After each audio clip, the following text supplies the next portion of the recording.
बोलिए सद्गुरुदेव भगवान की जय। पूरा संसार देखा कि मंथरा और कैकेयी के चलते श्री रामचंद्र जी को वनवास हुआ और श्री रामचंद्र जी कितना दुख दर्द पीड़ा को झेले। सीता भी झेले, लक्ष्मण भी झेले, श्री रामचंद्र भी झेले। और बाद में जब पता चला कि कैकेयी को और मंथरा को हम गलत काम किए हैं, ऐसा कार्य हमको नहीं करना चाहिए था, तो 14 बरस तक मन में पश्चाताप की अग्नि में जलती रही निरंतर।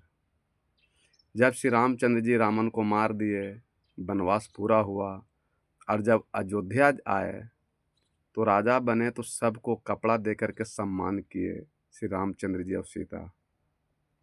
लेकिन उस जगह पर मंथरा को नहीं देखे।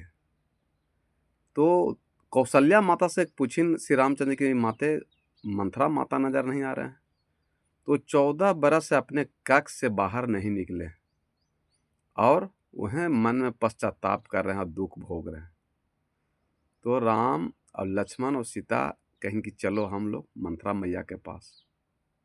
सीखिए रामचरितमानस से भी कि अगर आपके भी परिवार में पत्नी से, माता से, पिता से कुछ गलत हो जाए तो क्षमा करने के लिए सीखिए कि श्री रामचंद्र जी क्या संस्कार दिए। और राम, लक्ष्मण, सीता मंथरा के कक्ष में कोखबगन में गए और वो कहें कि मंथरा कहें कि राम हमको तुम दंड दो, हम तुम्हारा दोषी हैं, अपराधी हैं। लेकिन श्री रामचंद्र जी कहें कि हम आपको दोषी मानते ही नहीं, आपको अपराधी मानते ही नहीं हैं, हम आपको तो मैया मानते हैं। जैसे हमारा कौशल्या माता है वैसे ही आप मेरे माता हैं, इसलिए आपको हम दोषी मानते नहीं हैं। तो ये मंथरा मने बहुत गोढ़त परिस राम लक्ष्मण के कि हमको दंड दो, लेकिन राम लक्ष्मण सीता उनको माफ कर दिए, दंड नहीं दिए।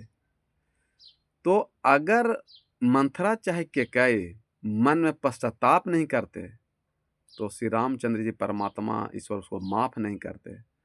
और इतना मन में ग्लानि हुआ, पश्चाताप हुआ कि पश्चाताप के अग्नि में सारा पाप जल के समाप्त हो गया मंथरा का और कैकेयी का।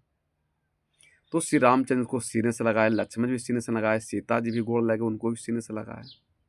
ठीक उसी एक क्या संस्कार सिखाता है कि किसी का निंदा करना, शिकायत करना, उल्टा पुल्टा बोलना, किसी को निंदा शिकायत करने की आवश्यकता नहीं है। वो संस्कार सीख करके अपने जीवन में, परिवार में उतारने की आवश्यकता है कि पत्नी से, माता से, पिता से, बहू से, सास से 19-20 कुछ कभी गलती हो जाए कर्म द्वारा, वाणी के द्वारा कार्य करने में, तो उनको क्षमा कर दीजिए, माफ़ कर दीजिए। और जो गलती हुआ है उसको पश्चाताप कीजिए कि हम सास के प्रति, बहू के प्रति या ससुर के प्रति, पति के प्रति, पत्नी के प्रति, ननद, देवरानी, जेठानी के प्रति मन में कोई गलत काम, पाप नहीं करें। अगर पाप हो जाए तो फिर उसको आप पश्चाताप करके ही उसको समाप्त कर सकते।